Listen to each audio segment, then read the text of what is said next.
le repentir personnel et la rédemption des nations. On nous dit donc que nous serions entrés dans un temps, dans une durée qu'on ne connaît pas vraiment, où il y a une sainte convocation des nations. Traditionnellement, on parle de 70 nations qui englobent tous les pays du monde, puisque actuellement, je crois qu'il y a à peu près 149 pays dans le monde. Et ce qui veut dire que quand le divin convoque dans une sainte convocation, dans une sainte assemblée, les anges des nations, ceux qui sont responsables spirituellement des nations, il y a donc un bilan qui est fait. Et le divin donc demanderait des comptes à l'esprit du peuple, à l'esprit de chaque nation, en quoi il a respecté, en quoi il a accompli son projet divin. Et que nous serions dans ce temps-là. Nous serions dans ce temps où chaque nation doit répondre de ses actes, de ses pensées, de ses paroles, de ses actes. Depuis le dernier exil, depuis 2000 ans, dit-on.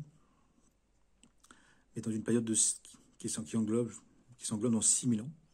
Et dans la fin de ces 6000 années dans laquelle nous serions, eh bien, chaque nation, eh bien, Dieu convoque l'ange tutélaire, l'être divin responsable de chaque nation.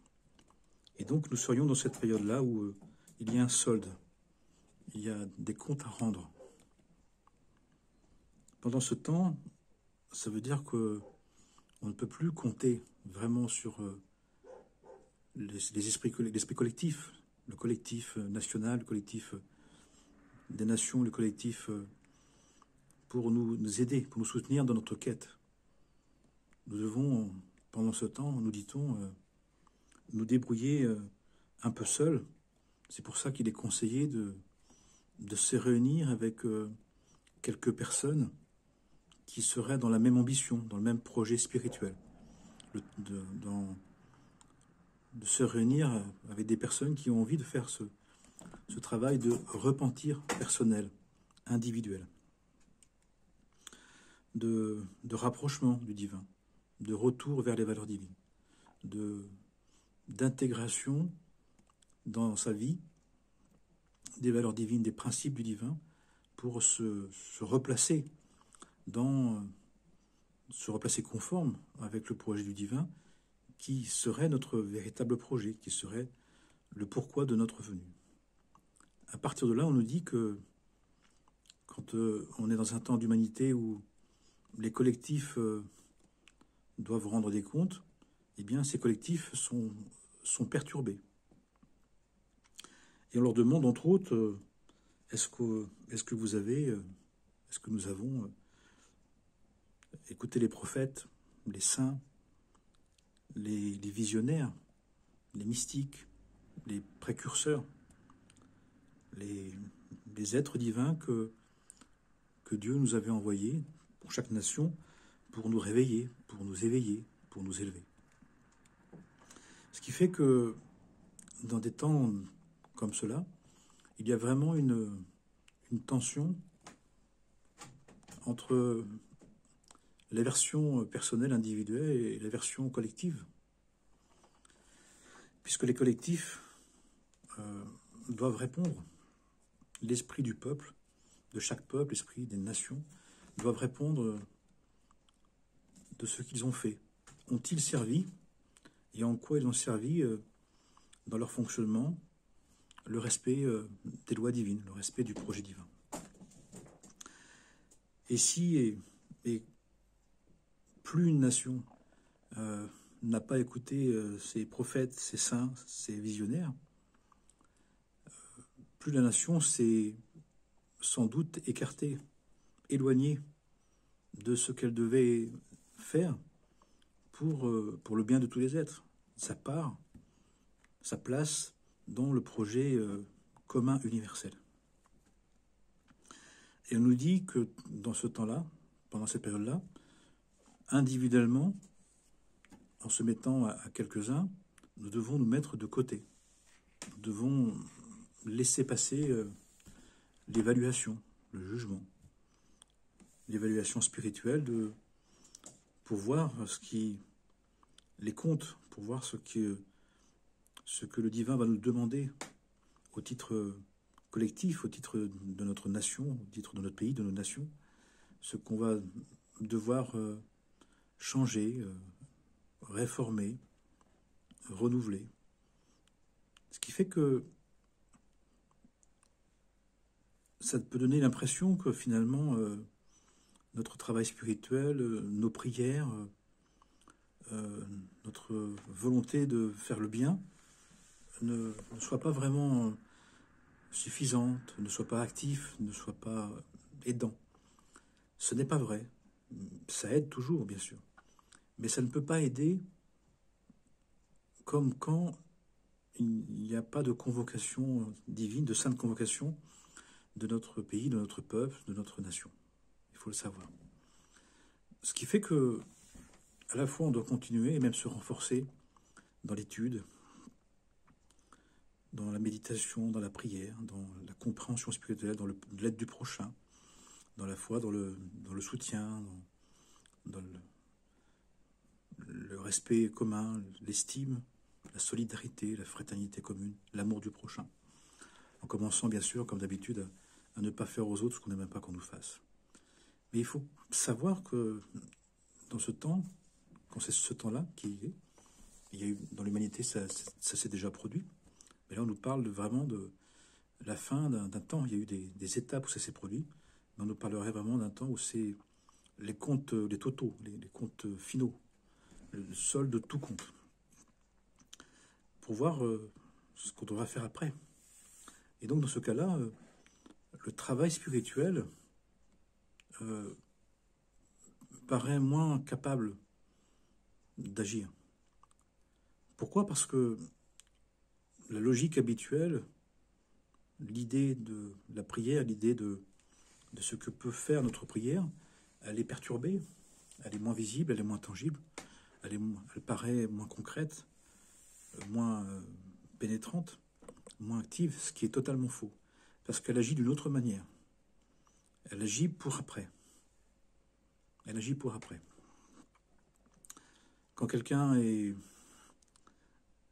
malade et est en train de se faire soigner, même avec une opération où il faut intervenir, il faut soigner, il faut guérir, il faut passer au bloc opératoire. Pendant ce temps-là, on peut pas faire grand-chose. Mais ce qu'on peut préparer, c'est l'après. Quand il va rentrer à la maison, quand l'opération sera passée, quand il sera en situation de repos, et qu'il aura besoin, en revenant à la maison, que les choses soient aménagées pour guérir, pour arriver à intégrer le soin, à intégrer le changement.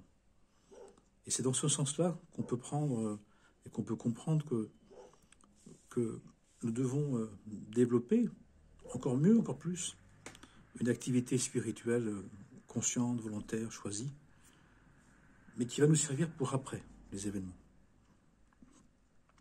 Donc ce n'est pas pour rien. Et on doit préparer la convalescence. On doit préparer la suite. Puisqu'on nous dit que quand c'est le solde, eh bien, il y a le compte de résultat tombe. Et il tombe comme il est. Et quand c'est le moment de faire les comptes de résultats, on ne peut plus les changer. Par contre, on peut préparer la suite. Ce qu'on va en faire. Ce qu'on va devoir changer. Ce qu'on va accepter de transformer. Est-ce qu'on va écouter les conseils? Est-ce qu'on va se rapprocher de bons conseillers? Est-ce qu'on va se rapprocher des principes? Est-ce qu'on va nous réaligner, nous réajuster dans notre fonctionnement? Parce qu'on peut avoir, au départ, avoir une très bonne intention. On dit qu'il y a très peu de personnes qui ont vraiment des mauvaises intentions. Mais cette bonne intention, elle peut ne plus être juste ajustée au temps, puisque le solde de tout compte des nations fait que le monde doit changer, le monde se transforme. Le monde est invité à un nouveau temps. Ce qui fait que des choses qui étaient possibles ne le sont plus. Et d'autres choses qui n'étaient pas possibles le deviennent. Donc il y a vraiment un changement, il y a vraiment un mouvement de transformation. Mais pour bien le vivre et pour l'accompagner, pour le préparer, on nous dit que justement, nous pouvons, entre guillemets, compenser les manques collectifs puisqu'ils sont accaparés, nos nations, nos pays, par le solde, par le fait d'abord d'accepter le résultat. Parce qu'on a pu vouloir bien faire, puis finalement on a pu se tromper, on a pu ne pas être tout à fait juste, sans vouloir être injuste. On n'a pas forcément été aligné sur les principes du divin pour notre nation, pour l'esprit du peuple qui nous gouverne, pour la part qu'on devait faire, parce qu'on a fait autre chose, peut-être qu'on n'a pas fait suffisamment, ou pas vraiment, ou on a fait autre chose, mais qui n'était pas juste.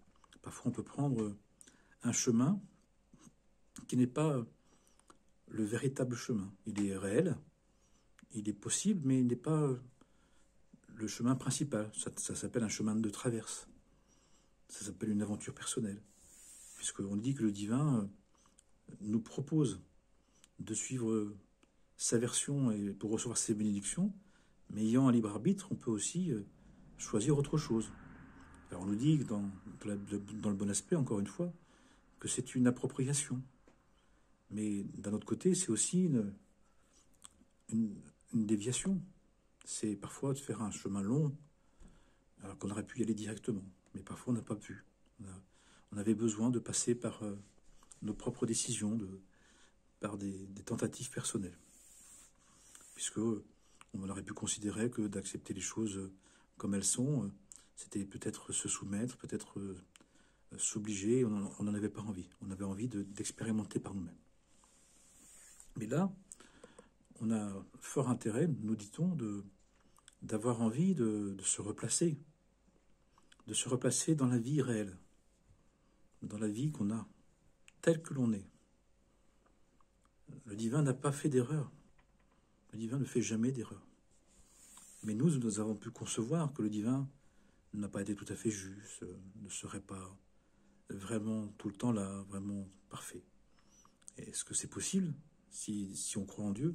Est-ce que Dieu peut faire une erreur si Dieu existe? Bien sûr que non.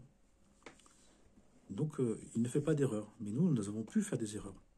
Nous avons pu interpréter ce que nous devions vivre, ce que nous sommes, que nous avons pleinement accepté, comme quelque chose de difficile, de douloureux, d'impossible, pour l'instant.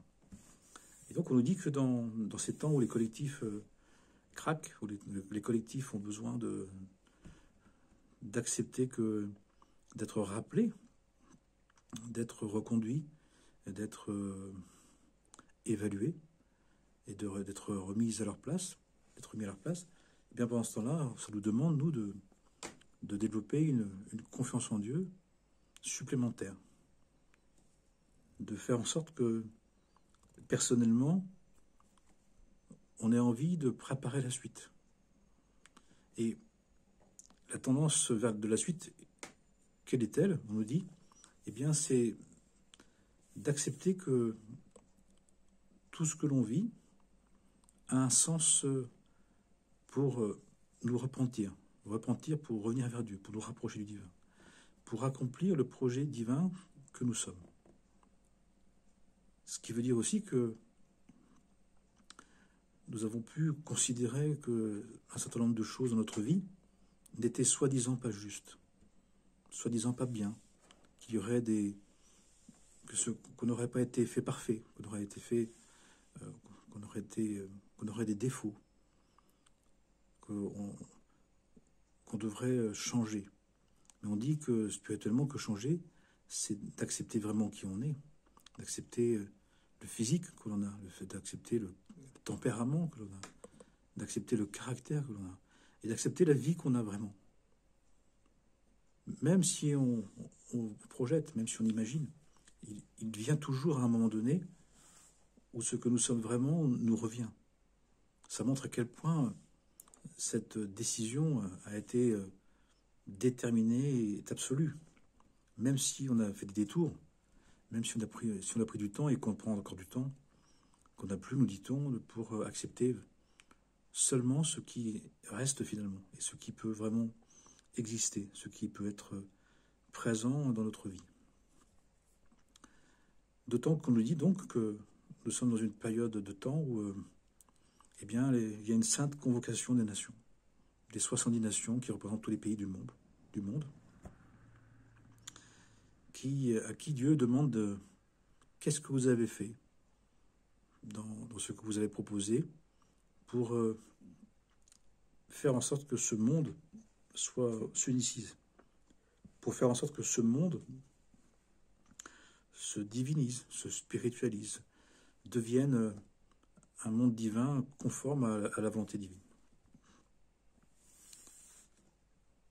Bien évidemment, les nations du monde vont essayer de démontrer, et on dit que c'est en cours, de démontrer que ce qu'elles ont fait et pourquoi elles l'ont fait. Le petit souci, nous dit-on, c'est que il y a pas mal de choses qu'ont fait les nations qui ne sont pas portées, qui n'ont pas été portées par une bonne intention, pas par une vraie intention de servir le divin, mais plutôt de se servir de son nom, d'en profiter, au détriment des autres, au détriment de la vérité, au détriment de la justice, au détriment de la paix. Et on peut voir actuellement les conséquences qui commencent. Et on nous dit que, étant dans la fin des temps, ou si nous sommes dans la fin des temps, c'est que toutes les nations sont convoquées. Parfois c'est une ou deux, quelques-unes, mais là ce serait une sainte convocation générale. Pour toutes les nations, pour le monde entier. Ce qui fait que ça s'exprime à plein d'endroits en même temps, de manière répétée, de manière successive. Il y a des difficultés, il y a des drames, il y a des régulations, il y a des dettes à payer, il y a des efforts à faire, il y a des replacements à avoir. Et que c'est inévitable, que ce serait inévitable, que ce serait nécessaire. Ce qui fait que notre logique habituelle, comment d'habitude on concevait les choses, comment on imagine les choses, qui fait qu'on a tendance à, non pas relativiser, mais même plutôt minimiser, on le peut de moins en moins. Et pas mal de monde le dit, qu'on espérait que ça fasse un peu comme d'habitude, puis ça s'arrête plus. Les personnes témoignent qu'ils sont dans une succession d'épreuves, de difficultés, de peines, de souffrances, de douleurs. Et on nous dit, dans les enseignements, que quand le temps de sainte convocation générale se fera, on aura vraiment, dans tous les aspects de notre vie, on nous dit dans les 12 secteurs de notre vie, eh bien, il y aura des rappels, il y aura des demandes de vérification, il y aura des demandes de faire les comptes, de rendre compte. Alors bien évidemment, nous aussi, on a une part collective. Une part qui est liée à l'esprit du peuple, à l'esprit de la famille, à l'esprit de la nation. Et celle-là, c'est celle qui craint, c'est celle qui peut avoir peur, c'est celle qui peut déprimer, celle qui peut s'énerver. Parce que c'est celle qui, peut-être, repousse, est effrayée par cette convocation. Mais nous avons aussi une autre part, une part personnelle, celle que nous pouvons actualiser, dynamiser, par une volonté personnelle de produire une adhésion libre, un rapprochement volontaire avec la vérité. Même si on ne sait pas vraiment ce que ça veut dire, le fait de remercier Dieu, de le prier, de lui confier sa vie, de faire confiance, de savoir que le divin n'est que toute bonté, qu'il n'est pas là pour nous mettre en danger, il n'est pas là pour nous blesser. On parle du bon berger, on parle d'un être qui connaît chacune de ses brebis, de ses moutons, et qui sait prendre soin, qui sait aller les rechercher, qui sait aller les trouver. Mais est-ce qu'on est d'accord pour qu'il nous recherche? Est-ce qu'on est d'accord pour qu'il nous dise? est-ce que nous sommes d'accord pour entendre? Est-ce que nous sommes d'accord pour le laisser nous conduire? Puisque finalement, les collectifs n'y arrivent plus. On n'a plus des philosophes, on n'a plus des responsables politiques, on n'a plus vraiment une éducation, on n'a plus vraiment des religieux, on n'a plus vraiment des personnes capables de nous indiquer les choses. Parce que la convocation de la nation, des collectifs, empêche de percevoir la suite. Et il nous faut devenir à notre tour des précurseurs. Il nous faut devenir à notre tour des annonciateurs, des personnes qui, à notre mesure, bien sûr, et chacun est concerné, chacune est concernée, d'avoir envie du devenir, d'avoir envie de vivre dans un degré d'unité, de justice, de vérité, de paix, qui va inclure les autres, qui va être capable de faire la part des choses, d'accepter de vivre ce que nous avons vraiment à vivre, de réaliser ce que nous avons vraiment réalisé. Et ça veut dire que s'oppose à ça, individuellement, personnellement, toutes les idées, les conceptions, le vouloir personnel, qui a tendance à vouloir encore ce qu'il n'a jamais eu, ce qu'il n'a jamais vraiment réussi. Et donc là, nous dit-on la nécessité de se libérer. Comme on dit, il est plus facile à un chameau, un dromadaire, de passer par le chat de l'aiguille qu'un homme riche. Si on est plein d'idées, plein de mémoires, plein d'héréditaires, plein de conceptions, on ne peut pas redevenir comme des petits-enfants, comme on dit. Redevenir libre et simple, disponible. Et nous avons ce travail-là, d'être disponible. D'être disponible. Et cette disponibilité-là fait que nous devons développer une éthique qui respecte les droits et les devoirs, qui respecte le bon sens, la logique de prendre soin de la vie, la morale, une morale et puis une éthique basée sur les 10 commandements, les 10 paroles de vie, même si justement les collectifs ne le font plus, même si les autres ne le font plus, puisque les collectifs sont convoqués et pendant qu'il y a cette convocation, ils ne peuvent plus produire le cadre. C'est pour ça qu'on voit bien que les cadres extérieurs n'arrivent plus à tenir les êtres. Et donc il y a une tenue personnelle à avoir. Il y a une nécessité de se tenir par soi-même, d'avoir envie de ne pas d'agir d'une manière avec probité, avec dignité, avec du respect, avec de l'estime, de la solidarité, de la fraternité, de l'amour du prochain, au degré que l'on estime juste, au degré qu'on peut assumer. En sachant que quand on fait ça, les enseignements nous disent qu'il ne faut pas attendre de retour. Il ne faut pas attendre que ça nous serve pour un projet personnel. Plus nous allons vers le service du projet universel, du projet divin universel, plus nous devons nous passer de notre projet personnel, de nos projections personnelles. Puisque c'est pas vraiment compatible, parce que nous ne sommes pas en capacité de vraiment discerner dans les projets personnels ce qui est vraiment juste et bon.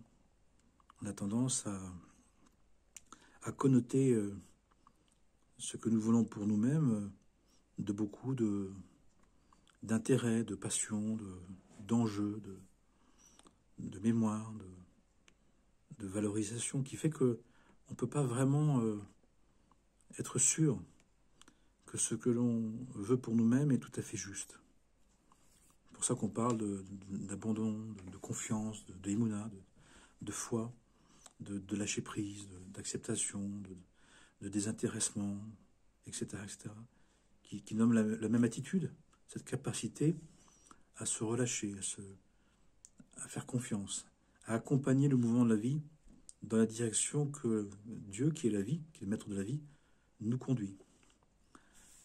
Donc c'est la grande aventure, c'est le grand mystère, c'est la grande disponibilité d'esprit qui nous permet de mieux vivre ces temps bousculés, ces temps perturbés, pour ne pas penser qu'il n'y a que ça. C'est pas le cas. vrai dire, cette situation actuelle est une grande opportunité pour faire fusionner notre personnel, les ambitions personnelles, la personnalité, avec le projet de la royauté individuelle. Et pour ça, nous devons nous conformer volontairement, par adhésion libre, à la volonté divine. Parce que maintenant, ça prend du sens, parce que maintenant, ça devient important, parce que d'avoir fait comme on a voulu, finalement, on en voit les limites, et qu'on a envie de s'en passer, on a envie de passer à autre chose. Alors encore une fois, on nous dit que pour faire ça, c'est bon d'être 2 ou 3, quand 2 ou 3 sont réunis en son nom, comme on dit. On parle d'ecclésia, de nouvelles ecclésias, de nouvelles assemblées, de quelques personnes qui se réunissent. On parle d'affinité commune, d'affinité divine, qui permet de travailler à notre repentir, à notre rapprochement du divin, dans la conscience de notre bon penchant et de notre mauvais penchant, avec une solidarité, une fraternité, un soutien qui fait que chacun va se rappeler devant les autres et va rappeler aux autres, et les autres vont lui rappeler les principes divins qui doivent nous gouverner. Encore une fois, c'est un choix. Alors on nous dit que si on ne le fait pas, si on ne prend pas cette opportunité de nous placer dans notre royauté, à acquérir, à développer, à faire croître et multiplier, à réaliser, on risque d'être déstabilisé, on risque d'être bouleversé, d'être très très inquiet. Et au lieu de penser que c'est la fin des temps anciens, on pense que c'est la fin du monde. Et on s'en fait tout un monde, mais c'est dommage. Parce que là, on risque de s'inquiéter, on risque de déprimer, on risque d'être dans des grandes désillusions, alors que finalement, on doit se désillusionner, de sortir des illusions, et pas d'être dans le désespoir ou la désespérance. Pas du tout. Ça fait partie du projet du divin. Ça fait partie d'un temps d'humanité nécessaire. Donc, nous pouvons avoir confiance, nous pouvons être tranquilles par rapport à ça. Parce que ce qui est en train de se terminer, ce qui est en train de s'exprimer, c'est tout ce qui n'est plus en ordre. C'est tout ce qui était mélangé, qui est en train, toute cette confusion, toute cette séparation qui ont besoin d'être nettoyées, qui ont besoin d'être déliées de ce mélange, de cette confusion, pour justement que les choses se replacent, se remettent dans l'ordre. Et cette remise en ordre, elle est nécessaire, elle est obligatoire, elle est impérative. Donc on ne peut pas y faire grand-chose, on doit laisser passer. On doit laisser passer l'orage. Mais pendant ce temps-là, on se repose et on se prépare à la suite. Et on se prépare justement, après le tornade, le tonnerre,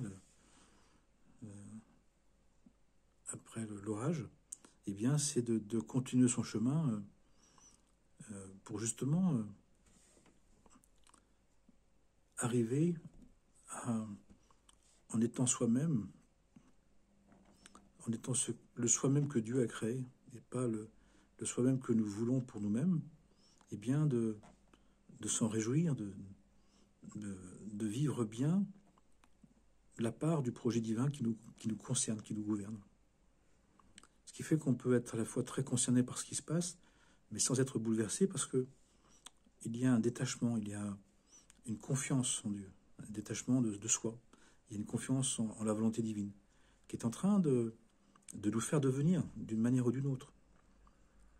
Et alors certains prennent de l'image de l'accouchement, d'un moment de contraction nécessaire.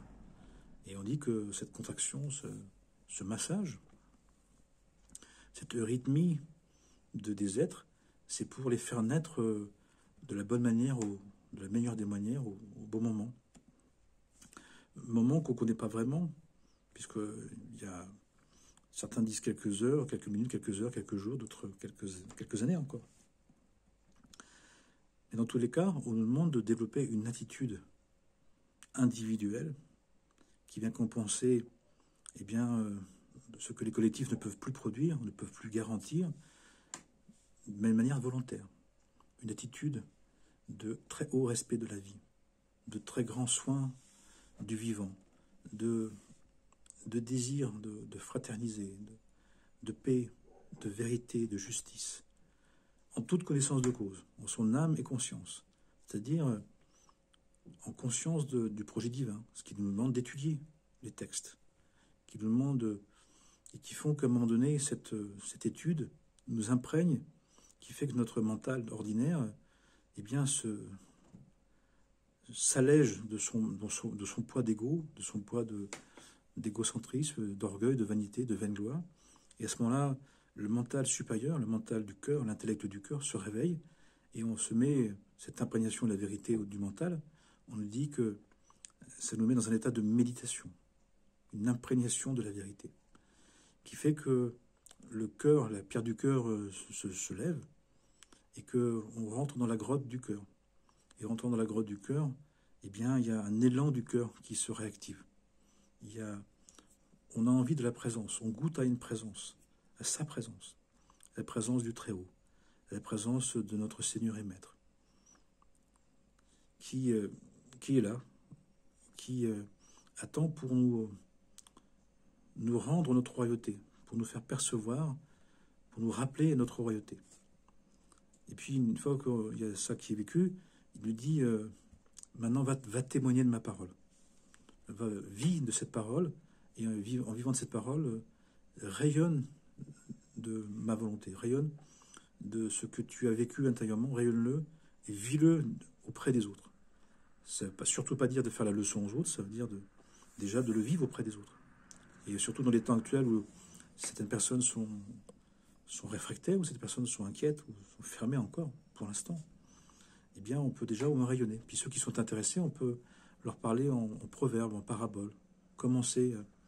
Puis d'autres, on peut les inviter à étudier, leur rappeler qu'il y a des très beaux textes dans toutes les religions, dans les philosophies, dans les écoles initiatives, dans les écoles des mystères, qui parlent de la même chose, de manière différente, qui sont extraordinaires, qui sont des grands éveilleurs, des grands guérisseurs, des grands baumes du cœur, des grands baumes de l'être.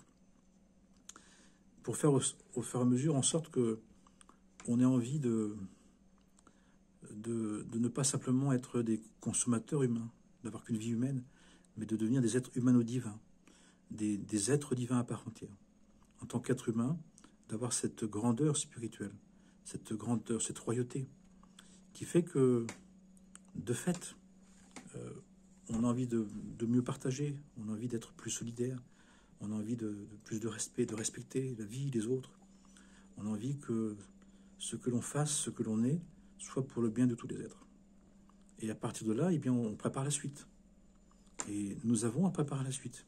C'est tout le projet que nous devons avoir. C'est que de préparer ce qui va venir après ce temps de récapitulation, ce temps qui se termine, pour arriver vers le tout nouveau, vers un nouveau temps d'humanité. Voilà, Amen, Amana, que Dieu nous bénisse et nous sauve, nous guérisse et nous donne l'envie, à notre manière, d'être dans ces valeurs universelles, pour le bien de tous les êtres, sans exception bien sûr, et pour aider notre humanité à devenir, après ce moment de solde, ce moment où l'humanité doit accepter que Dieu vérifie, que Dieu jauge, que Dieu juge, que Dieu évalue pour nous permettre justement de voir comment commencer la suite. Amen et Amana.